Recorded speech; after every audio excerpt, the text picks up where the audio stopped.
ഈ വീഡിയോ നിങ്ങൾ ശ്രദ്ധിച്ചാൽ മനസ്സിലാകും എന്താണാവോ പുതിയ കണ്ടുപിടുത്തം. ഒരുപാട് പെൺകുട്ടികൾ മനോഹരമായി ഡാൻസ് ചെയ്തിട്ടും ഒരു പെൺകുട്ടിയാണ് ഏറ്റവും കൂടുതൽ ശ്രദ്ധിക്കപ്പെട്ടത്. എന്തുകൊണ്ടാണ്?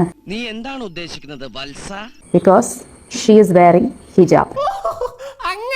ഇവൻ നമ്മളെ കുഴപ്പിക്കാനുള്ള പരിപാടി, ഇവനിതിൽ എന്തോ കൈയുണ്ട്. എന്നിട്ട് ഡാൻസ് ചെയ്യണോ വേണ്ടയോ എന്നുള്ളത് ഓരോരുത്തരുടെയും പേഴ്സണൽ ആയിട്ടുള്ള ഇഷ്ടങ്ങളാണ്. നിനക്കിപ്പോ പ്രശ്നം എന്താണ്? പക്ഷെ ഹിജാബ് ധരിച്ചുകൊണ്ട് ഡാൻസ് ചെയ്യാമോ? പിന്നെ അത് കിട്ടണം. ഹിജാബ് എന്ന് പറയുന്നത് ഒരു സാധാരണ തുണിയല്ല. ഒരു മുസ്ലിം സ്ത്രീയെ സംബന്ധിച്ചിടത്തോളം അവൾക്ക് അവളുടെ വിശ്വാസം, നാക്കും അതിൽ നിന്ന് വരുന്ന വാക്കും, ബി കെയർഫുൾ. അള്ളാഹ് കൽപ്പിച്ച രീതിയിൽ മാന്യമായും എളിമയോടും കൂടി ധരിക്കുന്ന ഒന്നാണ് ഹിജാബ്.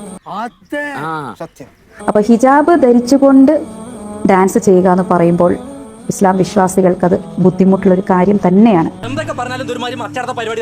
ഹിജാബിന് അതിൻ്റെതായിട്ടുള്ള ഒരു പരിശുദ്ധിയുണ്ട്. ഞാൻ ആ പെൺകുട്ടിയെ കുറ്റപ്പെടുത്തുകയോ വിമർശിക്കാനോ വേണ്ടിയല്ല ഈ വീഡിയോ ചെയ്യുന്നത്. നാളെ ഇത് കണ്ട് മറ്റുള്ളവർ കൂടി ഇതേപോലെ ഇറങ്ങിയാൽ അത് വലിയ ബുദ്ധിമുട്ടാവും. അതുകൊണ്ട് മാത്രമാണ് കേട്ടോ.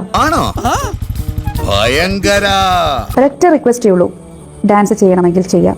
പക്ഷെ ദയവ് ചെയ്ത് ഹിജാബ് ധരിച്ചുകൊണ്ട് ഡാൻസ് ചെയ്യാതിരിക്കുക. എന്താണിത്?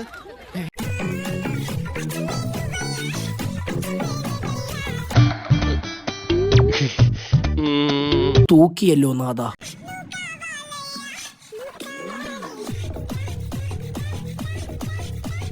ഓ